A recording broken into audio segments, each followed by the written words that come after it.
Good morning students, कैसे हैं आप लोग। हाँ, तो हम लोगों ने वेक्टर में एडिशन सीख लिया है कि नहीं। दो वेक्टर्स को ऐड कैसे करें ये हमने सीख लिया है।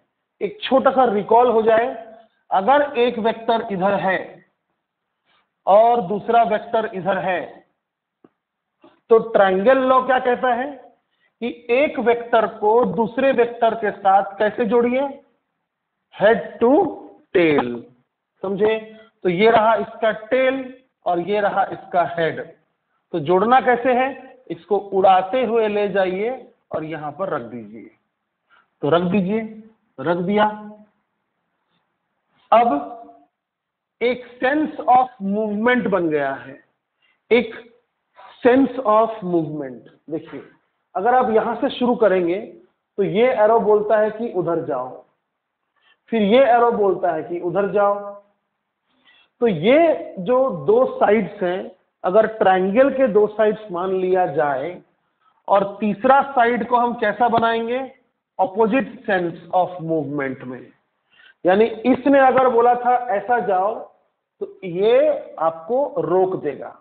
तो ऐसे में क्या होता है कि अगर ये वेक्टर ए है, ये वेक्टर बी है और ये अगर वेक्टर सी है, तो ऐसे में क्या होता है, ट्रायंगल लॉ क्या कहता है कि जो रोकता है वो बाकी दोनों का एडिशन है। तो कौन रोक रहा है, सी रोक रहा है। तो सी इज ए प्लस बी। बहुत पहले हमारे बीच लड़ाई हुई थी कि अगर 2 है ए और 3 है बी, अगर ए है कितना 2 और बी है 3, तो इनको ऐड करने से 5 आएगा, ये जरूरी नहीं है ना। तो कितना आएगा, तो कितना आएगा हमने देखा था कि हम मैक्सिमम रिजल्टेंट कैसे निकालते हैं ना भाई, आप उनको ऐसे ही ऐड कर दो। और मिनिमम रिजल्टेंट कैसे निकालते हैं, आप उनको माइनस कर दो, आप उनको माइनस कर दो।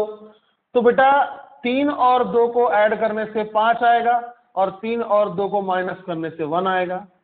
तो ये ना आपको लिमिट मिल गया, लिमिट, एक दायरा मिल गया कि 3 और 2 को ऐड करने से मैक्सिमम आएगा 5 और मिनिमम आएगा 1। सॉरी, मिनिमम कितना आएगा, 1। समझे। तो 5 कब आएगा बेटा, जब ए और बी सेम डायरेक्शन में होगा। और 1 कब आएगा, जब ए और बी ऑपोजिट डायरेक्शन में होगा। समझे। यानी 3 और 2 अगर सेम दिशा में है तो रिजल्टेंट वेक्टर कितना होगा, 5। और 3 और 2 अगर ऑपोजिट दिशा में है तो रिजल्टेंट वेक्टर कितना होगा, 1। और अगर इन दोनों के अलावा कोई दूसरा अगर कंडीशन रहा, कोई भी तीसरा कंडीशन रहा, ठीक है, जैसे ये वेक्टर और ये वेक्टर को आप क्या बोलते हैं, पैरेलल वेक्टर्स, और इनके बीच का एंगल कितना है, 0। और ये वेक्टर और ये वेक्टर को क्या बोलते हैं आप, एंटी पैरेलल, तो एंगल कितना है, 180, है ना। छोटा सा रिवीजन करा रहा हूं बस।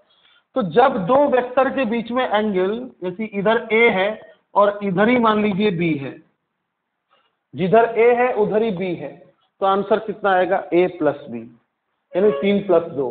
लेकिन अगर मान लीजिए इधर a है और इधर मान लीजिए b है, तो आंसर कितना आएगा, 3 - 2। लेकिन इस केस में एंगल देखिए कितना है, 0 बिटवीन a एंड b। इस केस में कितना एंगल है, 180 बिटवीन a एंड b। तो इन दोनों एंगल्स के अलावा कोई दूसरा अगर एंगल रहा, जैसे ये a है और ये b है, तो इनके बीच का एंगल ना 0 है ना 180 है।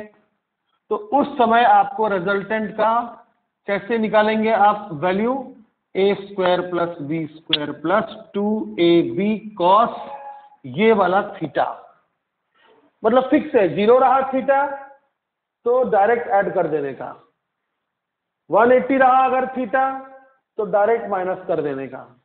लेकिन अगर 0 और 180 के अलावा कुछ और एंगल है दो वेक्टर्स के बीच में, तो इस फॉर्मूला से आपका आंसर आएगा। आपको एक और चीज सिखाया था मैंने कि अगर दो वेक्टर्स के बीच में एंगल 90 डिग्री का है अगर दो वेक्टर के बीच में एंगल 90 डिग्री का है, ये ए है मान लीजिए, ये बी है मान लीजिए, थीटा कितना है 90 डिग्री, तो उस समय बेटा आर कितना होता है, उस समय आर होता है under root of A square plus B square. ये तीसरा टर्म नहीं आता है क्योंकि cos 90 जीरो होता है।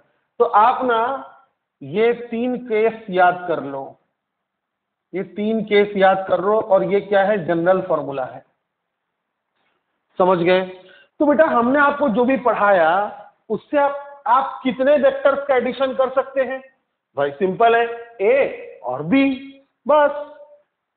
अगर मान लीजिए आपके पास 4 वेक्टर्स हैं, मान लीजिए एक ऐसा, दूसरा ऐसा, तीसरा ऐसा, और चौथा मान लीजिए ऐसा, इस तरह से मान लीजिए 4 वेक्टर्स हैं,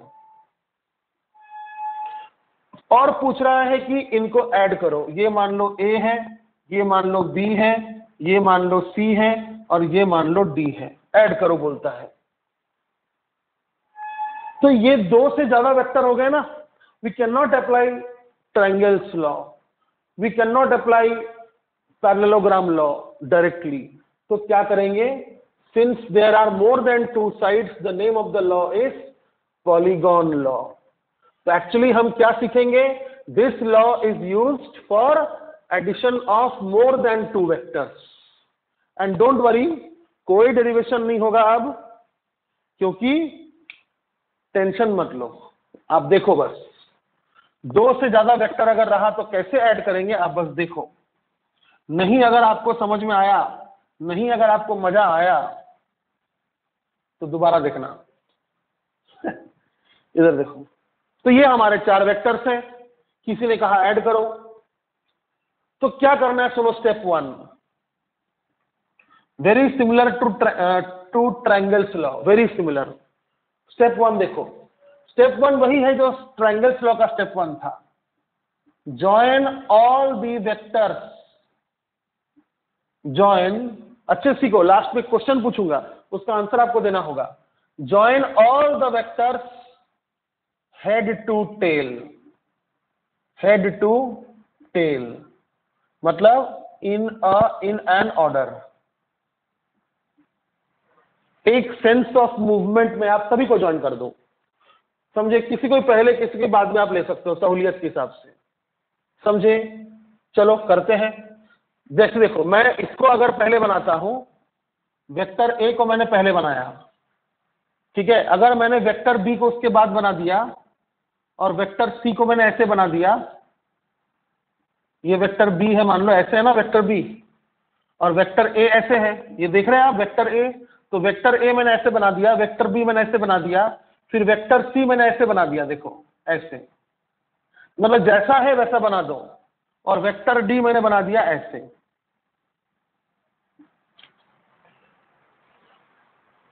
बन गया। अच्छा, थोड़ा अजीब लग रहा है देखने में, समझे। ऐसा पॉलीगॉन बनाइए, ऐसे जोड़िए वेक्टर्स को कि कोई भी 2 वेक्टर के बीच में ये जो एंगल होगा, इंटीरियर एंगल बोलते हैं ना आप, जैसे मान लीजिए ट्रायंगल है, इसका इंटीरियर एंगल क्या होता है, ये, these are the interior angles. आ रहा है समझ में। जैसे मान लीजिए मैंने स्क्वायर बनाया, तो these are the internal angles, interior angles, समझे। तो ऐसा जोड़िए कि इंटीरियर एंगल्स जो है वो 180 से ज्यादा ना हो। स्टेप बहुत मुश्किल नहीं है, टेंशन मत लीजिए, थ्योरेटिकल टॉपिक है, it's totally a theoretical topic. तो ये जो हमारा जोड़ने का एक कोशिश था, ये थोड़ा सा गलत हो रहा है। हम इसको ऐसे जोड़ेंगे कि ये जो एंगल है वो 180 से थोड़ा कम हो।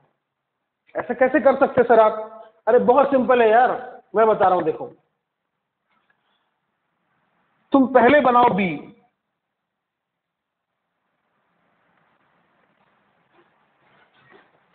फिर बनाओ सी,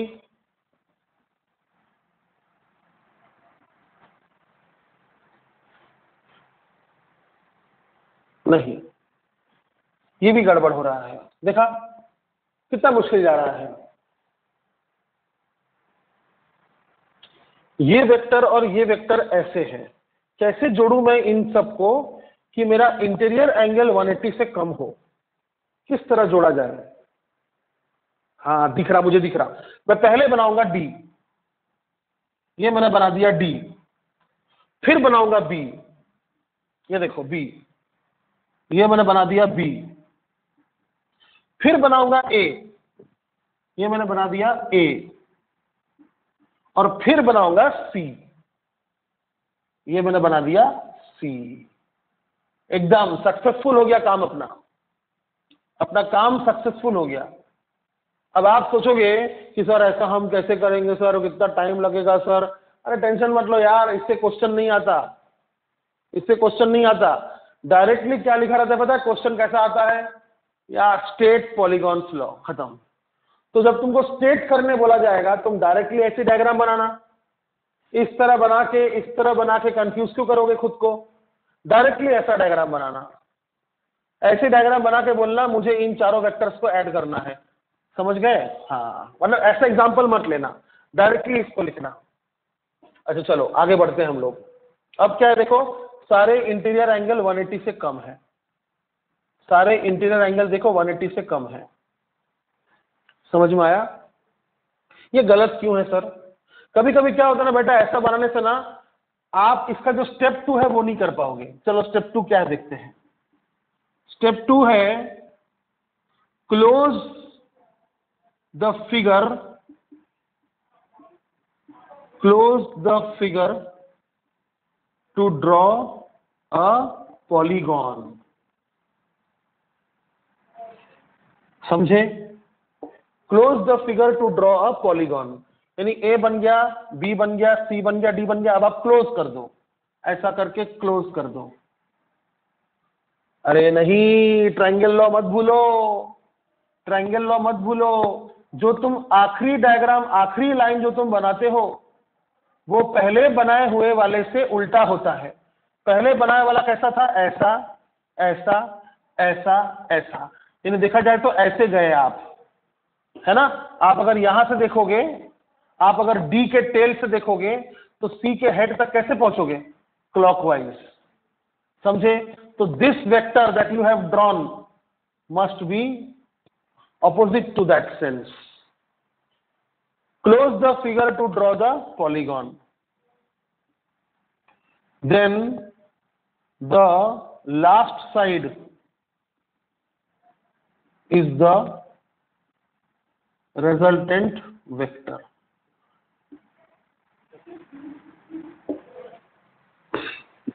नहीं समझे?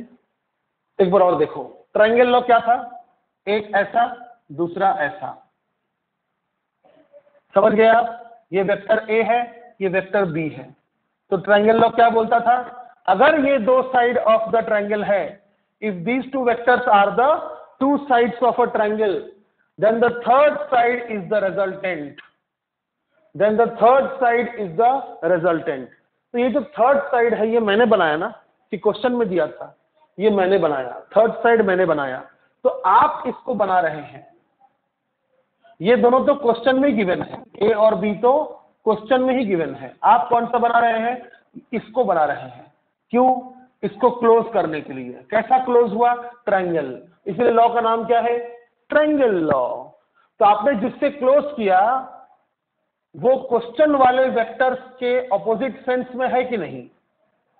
क्वेश्चन वाला जो वेक्टर है ऐसा जा रहा, वो क्या ये वेक्टर उसको आगे कंटिन्यू करने देगा?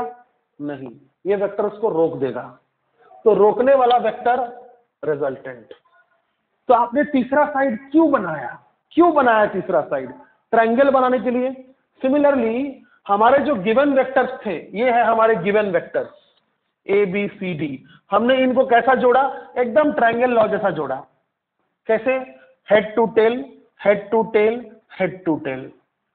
तो एक ऐसा पॉलीगॉन बन गया जिसका एक साइड बनाना बाकी है, तो वो साइड आप बना दो, ये वाला साइड आप बना दो। तो कैसा बनाओगे? अगर ये ऐसा जा रहा है तो आप उसको ऐसा बनाओगे। समझे? यानी आप ऐसा नहीं बनाओगे कि ये लूप खत्म हो जाए। देखो, अगर आप यहां से चलोगे और वेक्टर मान लो आपने ऐसा बनाया, ऐसा, दिख रहा आपको कैसा बनाया मैंने वेक्टर? ऐसा बनाया। तो अगर आप यहां से चलोगे तो ऐसे आओगे, फिर ऐसे जाओगे, फिर ऐसे आओगे, फिर ऐसे जाओगे और फिर ऐसा आ जाओगे, वापस इसी के पास आ जाओगे। तो ऐसा नहीं होना चाहिए, ऐसा नहीं होना चाहिए, इसलिए मैं इस वेक्टर को ऐसा बनाऊंगा। तो पॉलीगॉन लॉ क्या कहता है कि जिस साइड को आपने बनाकर एक पॉलीगॉन क्रिएट कर दिया, एक पॉलीगॉन बना दिया, वो साइड एक्चुअली बाकियों का रिजल्टेंट है। यानी आप लिख सकते हैं R is equal to A plus B plus C plus d. That's all my dear, that's all. इसमें कोई न्यूमेरिकल नहीं, कुछ नहीं, कोई पैरेललोग्राम लॉ कुछ नहीं, समझे? अब मैं आपको एक छोटा सा इसका प्रूफ देता हूं कि सर ऐसा कैसे। आप स्टेप 1 स्टेप 2 समझे? 2 स्टेप है इसमें, है ना? आइए हम लोग फ्रेश समझते हैं कि पॉलीगॉन लॉ कैसे होता है। तो आप क्या करो, एक पॉलीगॉन बना ही दो, चलो एक पॉलीगॉन बना दो। ये 5 साइड का पॉलीगॉन है, पेंटागन। तो ये वेक्टर ए नाम दो, ये वेक्टर बी नाम दो, ये वेक्टर सी नाम दो, ये वेक्टर डी नाम दो। तो ये रिजल्टेंट होगा। अगर ये गिवन वेक्टर्स है, A vector, B vector, C vector, D vector are the given vectors, then this will be the resultant. तो इधर कि इधर, बताओ जल्दी बताओ, इसको ऐसे बनाऊं कि ऐसे बनाऊं? हाँ बिल्कुल सही। आप जिस वेक्टर को बना रहे हैं उसको हेड टू हेड जोड़िए और टेल टू टेल जोड़िए, तो ये होगा रिजल्टेंट। आइए प्रूव करते हैं। प्रूव करने के लिए हम ट्रायंगल लॉ का इस्तेमाल करेंगे। ध्यान से देखना, अगर ए और बी बस यही 2 वेक्टर्स है मान लीजिए, ध्यान से देखिएगा, एक लाइन अगर ऐसा बना दिया जाए, ऐसा, तो क्या ये ए प्लस बी होगा? सर कैसे? अरे ट्रायंगल लॉ ना, the proof is by triangle law. समझे? तो ऐसा करके ऐसा गया और इस लाल वाले ने रास्ता रोक दिया, इसका मतलब ये इन दोनों का रिजल्टेंट है। समझे? अब ए और बी को भूल जाइए, आपके पास एक नया वेक्टर है। अरे रिजल्टेंट भी तो वेक्टर है, तो वो कौन है नया? ए प्लस बी। ये एक वेक्टर है ए प्लस बी। सिर्फ लाल वाले को देखिए, तो ए प्लस बी को एक वेक्टर मानिए और सी को एक वेक्टर मानिए, और यहां से बना दीजिए एक और लाइन। अब ध्यान से देखिए, ए प्लस बी एक वेक्टर, सी एक वेक्टर। ए प्लस बी में आप कैसे जा रहे हैं? यानी ए प्लस बी और सी कैसे जुड़ा है? Head to tell. सी का टेल और ए प्लस बी का हेड जुड़ा है। इसका मतलब ये ट्रायंगल के 2 साइड से, तो ये तीसरा साइड है। तो फिर ये क्या होगा? ब्लू वाला क्या होगा? ब्लू वाला होगा इन दोनों वेक्टर्स का रिजल्टेंट, यानी ए प्लस बी एक वेक्टर प्लस सी। आया समझ में बात? जैसे लाल वाला ए और बी का रिजल्टेंट है, वैसे नीला वाला क्या है? ए प्लस बी और सी तक का आंसर है, और आगे बनाने की जरूरत नहीं है ना? मार्कर है मेरे पास एक और कलर का, उसको भी यूज कर ही लेते हैं। चलो रिजल्टेंट बनाते हैं आखिरी वाला ग्रीन कलर से। अब ध्यान से देखो, ब्लू वाला एक वेक्टर है, किधर? इधर। बाकी सबको भूल जाइए, a B c, a plus b सबको भूल जाइए। A plus B plus c एक वेक्टर है और डी एक वेक्टर है। ए प्लस बी प्लस सी एक वेक्टर है और डी एक वेक्टर है। तो ग्रीन वाला लाइन क्या है फिर? इन दोनों वेक्टर्स का रिजल्टेंट है अकॉर्डिंग टू ट्रायंगल लॉ। तो यहां क्या लिखिएगा? A plus B plus C plus D हो गया, यानी सारे वेक्टर्स कंप्लीट हो गए, is equal to R. Proof समझा बेटा? हाँ, लाल वाला ए और बी का रिजल्टेंट, नीला वाला ए बी और सी का रिजल्टेंट, हरा वाला ए बी सी डी का रिजल्टेंट। तो डायरेक्टली बोल सकते हैं कि अगर कोई भी आपके पास पॉलीगॉन है, 6 साइड का मैं एक पॉलीगॉन बनाऊंगा, 1 2 3 4 5 6। उसमें ये एक वेक्टर होगा ए, ये एक वेक्टर होगा बी, ये एक वेक्टर होगा सेंस, देखिए सेंस सी, ये एक वेक्टर होगा डी, ये एक वेक्टर होगा ई, और ये वेक्टर मान लीजिए ऐसा है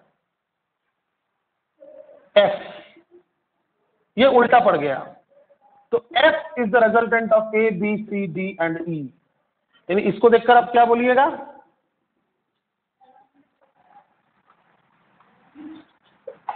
इसको देखकर आप क्या बोलिएगा, F is the resultant of A B C D and E. सही लिखा। एक और एग्जांपल लिखो, 1 2 3 4 5।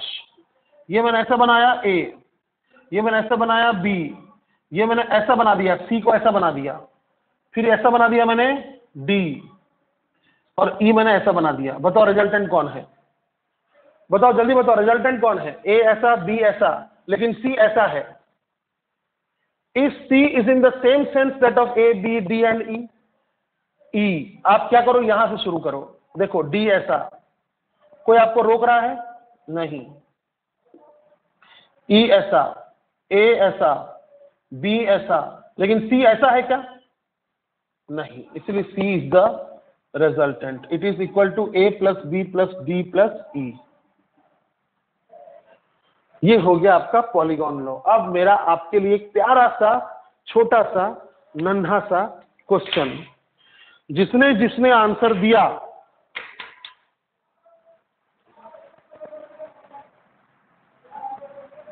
आप आओ, लॉकडाउन के बाद आपको चॉकलेट खिलाऊंगा मैं। आधा मेरे को दीजिएगा, मुझे बहुत पसंद है।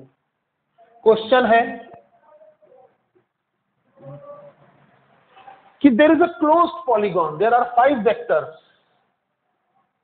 there are 5 vectors as shown below। 1 2 3 4 5। ये है ए मान लीजिए, ये है मान लीजिए बी, ये है मान लीजिए सी, ये है मान लीजिए डी, ये है मान लीजिए ई। यानी पांचों ही क्वेश्चन में गिवन थे, क्वेश्चन में पांचों गिवन थे। आपको पूछ रहा है find the resultant, find the resultant. There are 5 vectors which closed a pentagon, which closed a pentagon। There are 5 vectors which closed a pentagon, यानी which formed a closed pentagon। This is a closed pentagon। तो फिर बताइए इन पांचों का resultant कितना होगा, ये question आपके लिए। समझ में आ गया? बस पॉलीगॉन लॉ खत्म, इसमें और कुछ नहीं है। ठीक है। अच्छा, इससे आप क्या सीखे बताइए तो, आप इससे सीखे क्या, बताऊं क्या, क्या सीखे बताऊं? मैं आपको बता रहा हूं, देखो ये देखो, मान लो 3 वेक्टर्स है, ऐसा ऐसा और ऐसा। इनके और इनके बीच में एंगल है मान लो 30 डिग्री, और इनके बीच में एंगल है मान लो 45 डिग्री। ये है ए, ये है बी, ये है सी। तीनों का मैग्नीट्यूड दिया हुआ है, ये है 3 मीटर, ये है 5 मीटर, और ये है 4 मीटर। तीनों का मैग्नीट्यूड दिया हुआ है, 3 metre, 5 metre, 4 metre. Find the resultant vector, मतलब तीनों को ऐड कीजिए। ये चीज समझे, बहुत इजी है, मैं बता रहा हूं। देखो मान लो एक टेबल है, इस टेबल पर तुमने 3 फोर्सेस लगाए, सॉरी टेबल पर जो ब्लॉक रखा है, एक लकड़ी का टुकड़ा रखा है, उस पर आपने 3 फोर्स लगाए। कैसे? ऐसे, एक जन ने ऐसा खींचा, एक जन ने ऐसा खींचा, और एक जन ने ऐसा खींचा। तो टोटल फोर्स इस ब्लॉक को कितना झेलना पड़ रहा है? लॉजिकली क्या समझ रहे आप? अगर एक ब्लॉक को 3 फोर्स लग रहा है a B c, 3 newton, 5 newton, 4 newton, change कर देते हैं। यूनिट आप अपने हिसाब से लिख सकते हैं ना, क्वेश्चन के हिसाब से। तो आपके पास 3 वेक्टर्स है, तो ब्लॉक को टोटल फोर्स कितना मिल रहा है? तो आप क्या करोगे? ऐड कर दोगे तो क्या आप आंसर 3 + 5 8, 8 + 4 12 बोलोगे? नहीं, it is not scalar addition, it is vector addition. तो क्या करोगे मैं बता रहा हूं। पॉलीगॉन लॉ के प्रूफ ने आपको समझा दिया कि ऐसा अगर कंडीशन हुआ तो क्या करोगे। बहुत सिंपल है। आपने इसको प्रूफ कैसे किया देखो, इसको सॉल्व किया तो ये मिला, इसको सॉल्व किया तो ये मिला, इसको सॉल्व किया तो ये मिला। तो वैसे ही करोगे यहां भी, इसको सॉल्व कर दो तो एक रिजल्टेंट आएगा। ए और बी को अगर तुम सॉल्व कर दोगे एक रिजल्टेंट आएगा। ये मान लो रिजल्टेंट आया are which is A + B. ज्यादा घबराना मत, सिर्फ एक हिंट दे रहा हूं, बाद में अच्छे से करके दूंगा। ए और बी को ऐड करने पर जो रिजल्टेंट आएगा, याद रखना एक बात, कोई दो वेक्टर्स को अगर ऐड किया जाए, ध्यान से सुनना, कोई दो वेक्टर को अगर ऐड किया जाए तो जो रिजल्टेंट आता है वो उन्हीं के बीच में होता है, भूलना मत, ठीक है। तो ए और बी को मैंने ऐड किया, एकदम बीचों बीच नहीं होता है, कहीं भी हो सकता है, बट इनके ही बीच में होगा। ऐसा हो सकता है, ऐसा हो सकता है, ऐसा नहीं हो सकता, समझ में आया, इनके ही बीच में होगा। तो इन दोनों को मैंने ऐड किया तो रिजल्टेंट इधर आया। अब ये एक वेक्टर है कि नहीं है? तो आपने इन दोनों को ऐड कर लिया है तो इसको मिटा दो, यहां पर एक लाइन बना दो कि भाई कुछ था यहां पे, इसको भी मिटा दो। मुझे बताओ, यहां पर भी एक लाइन बना दो। मुझे बताओ क्या तुम ये एंगल भी ढूंढ सकते हो? हाँ याद है अल्फा, मैं ये एंगल भी ढूंढ सकता हूं। तो क्या मुझे इन दोनों वेक्टर्स के बीच में एंगल मिल गए? इट इज 45 प्लस जो भी आएगा, 45 प्लस जो भी आएगा is the angle between these two vectors. अब इन दोनों को ऐड कर दो तो रिजल्टेंट मान लो इधर आ रहा है। रिजल्टेंट किधर आएगा? उनके बीच में आएगा, है ना। इन दोनों को अगर ऐड कर दोगे तो रिजल्टेंट किधर आएगा? इनके बीच में कहीं आएगा।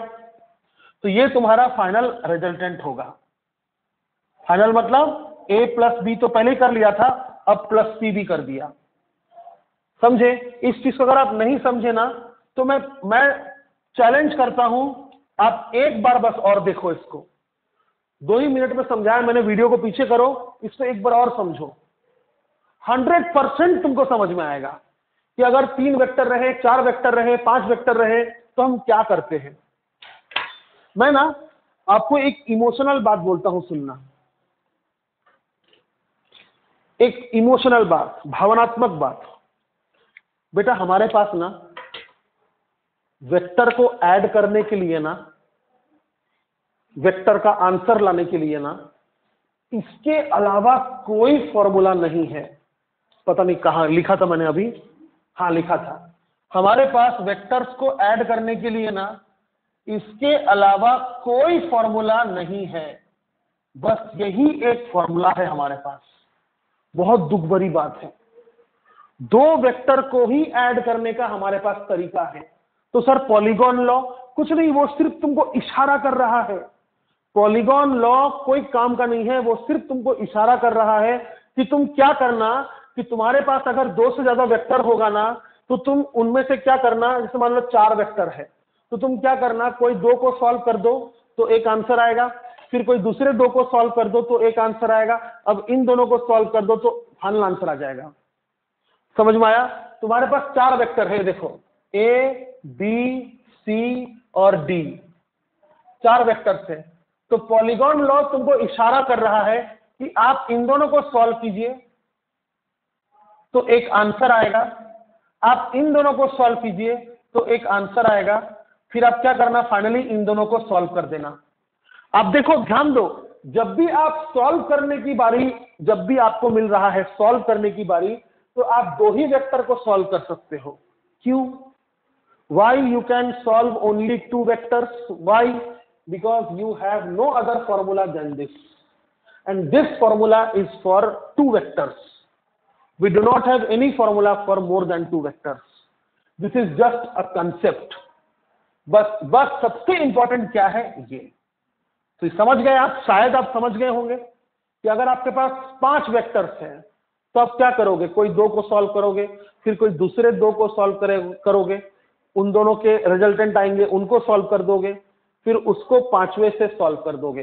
तुमने कितना बार सॉल्व किया? बहुत बार सॉल्व किया, लेकिन each time you are solving you are using this formula. Why? Because we have formula for adding vectors for only 2 vectors. समझे? We have formula for adding only 2 vectors. बहुत बहुत शुक्रिया। सेशन खत्म नहीं हुआ।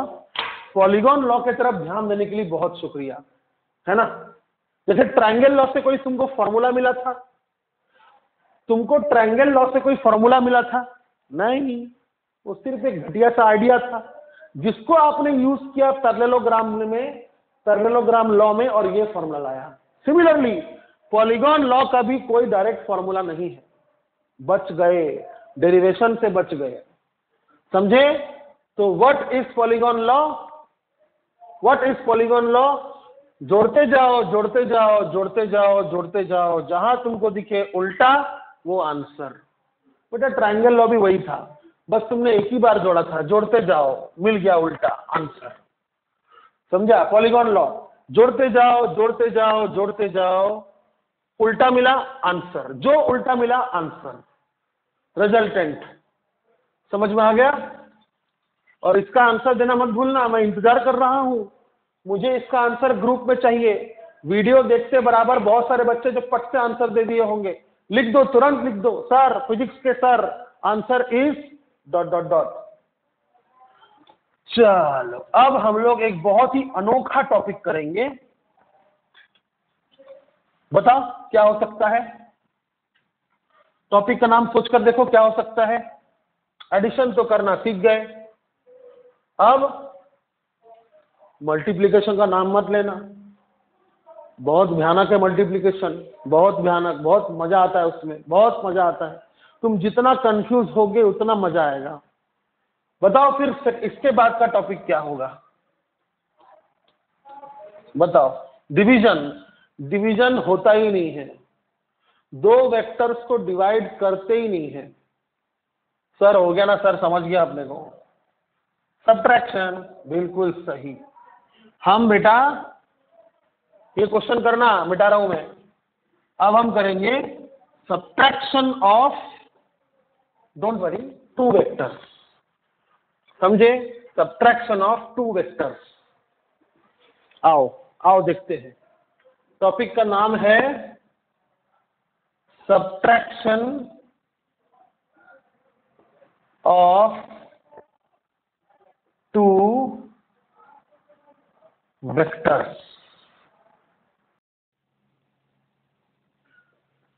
सब्ट्रैक्शंस ऑफ 2 वेक्टर्स मतलब देखिए, अगर मान लीजिए एक वेक्टर इधर है, वेक्टर ए, ठीक है, और एक वेक्टर मान लीजिए इधर है, वेक्टर बी, और किसी ने आपको बोला कि इनको ऐड करो, तो इनके बीच का एंगल पहली बात तो गिवन होना चाहिए, तभी ऐड कर पाएंगे।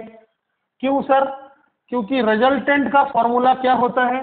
Under root of A square plus B square plus 2ab cos theta, where theta is the angle between these 2 vector, जिसको ऐड करने के लिए बोला गया था। समझ रहे हैं आप? लेकिन इस टॉपिक का नाम देखिए, it is subtraction of 2 vectors. मतलब क्वेश्चन कैसा है? क्वेश्चन ऐसा ही है कि एक वेक्टर ए है, एक वेक्टर बी है, दोनों के बीच का एंगल थीटा है, आप ए माइनस बी करो। समझे? ये आपसे पूछा गया है, ए माइनस बी करो। ये फॉर्मूला किसके लिए था? रिजल्टेंट के लिए। रिजल्टेंट का मीनिंग क्या होता है? ए प्लस बी होता है। समझ में आया? तो ए प्लस बी का ये फॉर्मूला है, लेकिन पूछा क्या है? A minus B. तो हम कुछ नया सीखने वाले हैं क्या सर? तुम देखो, तुमको याद है, तुमको ये टर्म याद है? Do you remember this term? Negative vectors? नहीं सर, भूल गए हैं। अच्छा, तुमको ये वेक्टर याद, ये याद है? Opposite vectors? हाँ सर, ये याद है। ऑपोजिट याद है, एक ही चीज है यार। ऑपोजिट वेक्टर और नेगेटिव वेक्टर एक ही चीज है। क्या था वो कि अगर मान लीजिए इधर है वेक्टर ए, तो ये वाला वेक्टर और ये वाला वेक्टर का डायरेक्शन जस्ट ऑपोजिट है और मैग्नीट्यूड सेम है। ये जितना लंबा है ये भी उतने लंबा है, तो ये वेक्टर कौन सा वेक्टर है? इसका नेगेटिव। क्या इन दोनों का मैग्नीट्यूड सेम है? हाँ। तो एक में प्लस एक में माइनस क्यों लिखा है? क्योंकि एक दूसरे से उल्टा है वो। समझ में आ गया? तो इस चीज को आप ना अपने दिमाग में फिलहाल कुछ देर के लिए स्टोर करके रखो और आगे देखो। हमसे क्या पूछा गया है कि हमारे पास दो वेक्टर थे ए और बी, उनके बीच का एंगल है थीटा, इन दोनों को माइनस करो, यानी ए माइनस बी करो। तो कैसे करोगे? क्या तुम्हारे पास ए माइनस बी के लिए कोई फॉर्मूला है? फॉर्मूला? नहीं है। ए प्लस बी के लिए तो है, लेकिन ए माइनस बी के लिए नहीं है फॉर्मूला। और सच बताऊं, है ही नहीं। ठीक है, तो सॉल्व कैसे करेंगे? अच्छा एक बात बताइए, ध्यान से देखिएगा, आपको क्या पूछा है? A minus B. क्या आप इसे ऐसा लिख सकते हैं, ए प्लस माइनस बी? ऐसा लिख सकते हैं क्या? नहीं समझे? इसका मीनिंग क्या है? ए माइनस बी का मीनिंग क्या है? बी को ए से सब्ट्रैक्ट करो। और इसका मीनिंग क्या है? ए और माइनस बी को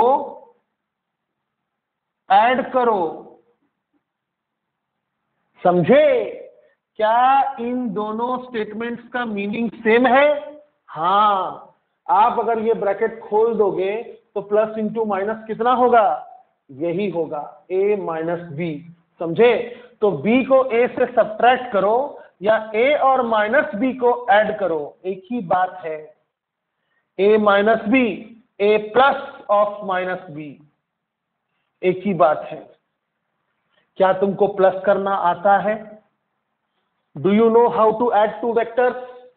yes sir, I know. This is the formula of addition. समझे? तो ऐसा करो कि ए और माइनस बी को ऐड करो, ए और माइनस बी को ऐड करो। समझ में आया? तो फॉर्मूला क्या होगा वो देखेंगे बाद में। फॉर्मूला क्या होगा देखेंगे बाद में। थोड़ा सा और हम समझने का कोशिश करते हैं। देखो, ये था ए, ये था ए इधर, और ये था बी। इनके बीच का एंगल था थीटा।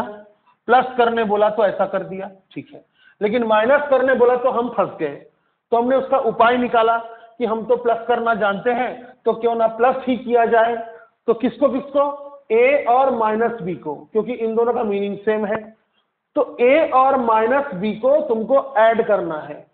ए और माइनस बी को तुमको ऐड करना है।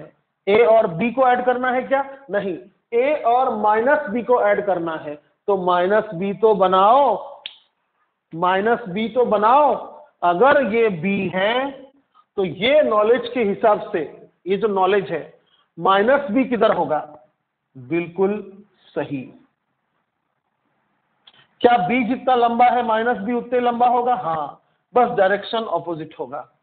अब तुम ध्यान से देखो, क्या तुमको ए और माइनस बी को ऐड करने बोला गया है? हाँ, तो ए और माइनस बी को ऐड करो। तो क्या लिखोगे? ए का स्क्वायर प्लस बी का स्क्वायर प्लस 2ab कॉस कितना? सर यहां पर आप क्यों नहीं लिखे थीटा? ऐसे क्यों रुक गए? हमारी तरफ क्यों देख रहे हैं आप? बेटा बच के रहिएगा। ये फॉर्मूला में थीटा किसके बीच में एंगल है? जिन दोनों को आप ऐड कर रहे हो, जिन दोनों को आप ऐड कर रहे हो। तो ये फॉर्मूला में भी थीटा किसके बीच में एंगल होना चाहिए? जिन दोनों को आप ऐड कर रहे हो। तो आप किन दोनों को ऐड कर रहे हो? ए और माइनस बी को। ए इधर है, माइनस बी इधर है, क्या इनके बीच में एंगल थीटा है? नहीं, एंगल तो ए और बी के बीच में है थीटा। तो ये कितना होगा फिर? 180 माइनस थीटा होगा ना। ये एक स्ट्रेट लाइन है, ये थीटा, तो ये कितना होगा? 180 माइनस थीटा। तो यहां क्या लिखोगे? 180 माइनस थीटा। समझो, अच्छे से समझो, ये किसका फॉर्मूला है? ए और बी का एडिशन का। तो थीटा किसके बीच का एंगल है? ए और बी के बीच में। ये देखो, ये किसका फॉर्मूला है? ए और माइनस बी का एडिशन का। तो यहां तुम थीटा कैसे लिख दोगे? क्योंकि थीटा ए और बी के बीच में एंगल है, जबकि तुम किसको किसको ऐड कर रहे हो? ए और माइनस बी को। माइनस बी और बी एक ही चीज है क्या? माइनस बी और बी एक ही चीज है? नहीं, समझे? तो ए इधर है, माइनस बी इधर है, इनके बीच का जो एंगल होगा वो तुम लिखोगे यहां पे। समझे? अब आपको एक ट्रिग्नोमेट्रिक आइडेंटिटी पता होना चाहिए। cos 180 माइनस थीटा कितना होता है? Minus cos theta. ये आपको पता रहना चाहिए। cos 180 माइनस थीटा कितना होता है? Minus cos theta. तो क्या आप इसके जगह माइनस cos थीटा लिख सकते हो? लिखो, A square plus B square plus 2ab minus cos theta. Sir यहाँ माइनस बी लिखा है सर, आपने यहाँ पर बी क्यों लिखा है सर? अरे सब बताएंगे, टेंशन मत लो, ठीक है?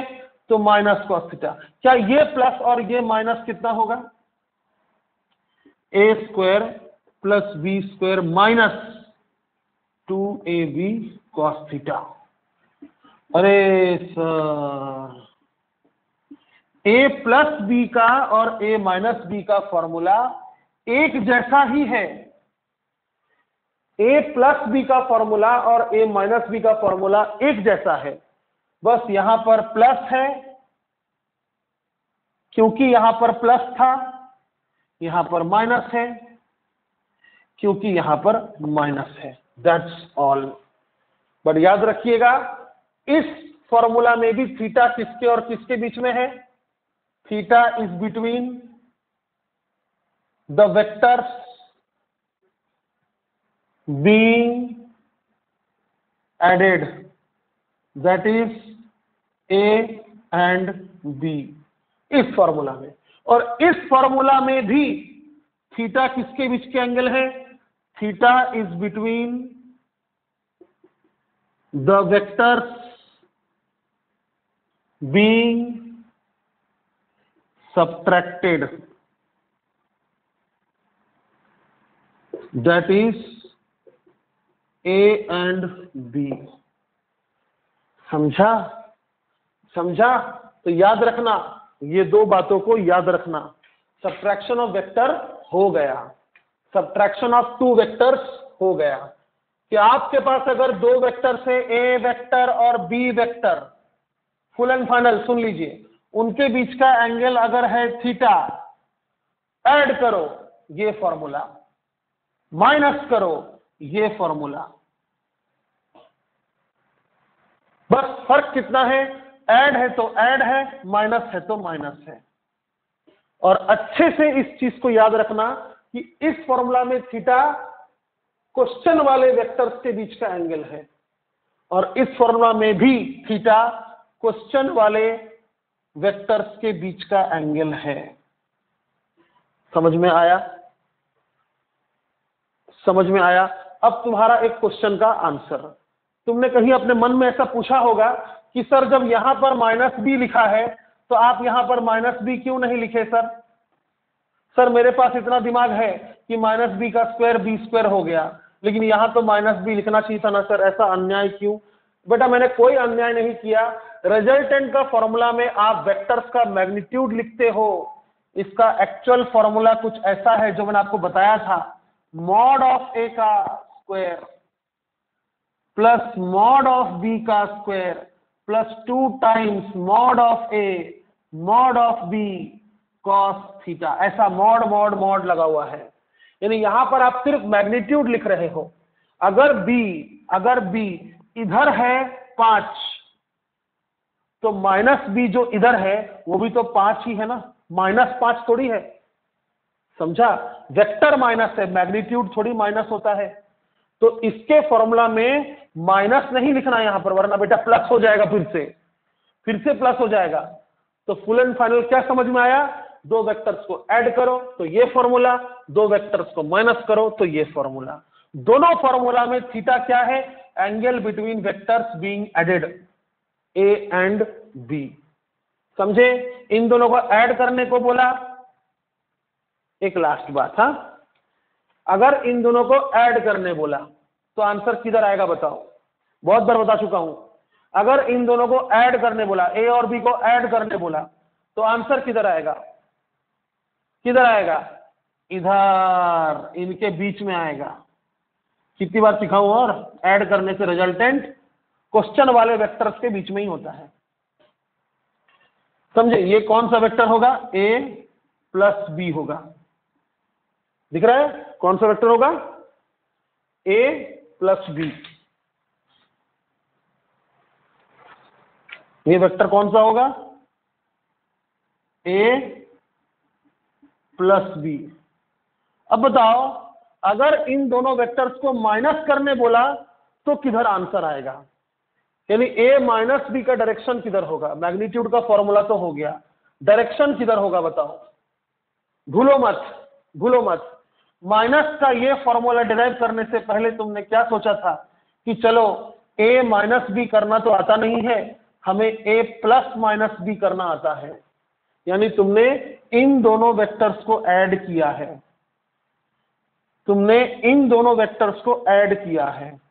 तो इन दोनों वेक्टर्स का जो रिजल्टेंट होगा वो किधर होगा? इधर कहीं होगा। ये वेक्टर क्या होगा? ए माइनस बी। आया समझ में? फिर से सुनो, अगर ये वेक्टर ए है, ये वेक्टर बी है, तो ऐड करने से किधर आएगा आंसर? ऐसा ऐड किया तो रिजल्टेंट का डायरेक्शन किधर होगा? ए और बी के बीच में। अगर ये इन्हीं दोनों वेक्टर्स को माइनस करना है तो आंसर का डायरेक्शन किधर होगा? माइनस करने का जो डायरेक्शन होगा वो किधर होगा? मत भूलो, तुमने माइनस डायरेक्टली नहीं किया था, तुमने इसका नेगेटिव बनाया और फिर इसको और इसको ऐड किया, तो आखिर ऐड ही किया ना। तो इसको और इसको ऐड करने से रिजल्टेंट किधर आएगा? इधर। बिल्कुल सही, ये इन दोनों वेक्टर्स का रिजल्टेंट है, लेकिन एक्चुअली में ये क्या है? इन दोनों वेक्टर्स का सब्ट्रैक्शन है। आया समझ में? समझ में आया? बहुत बहुत धन्यवाद। अब हम लोग अगले सेशन में मिलेंगे।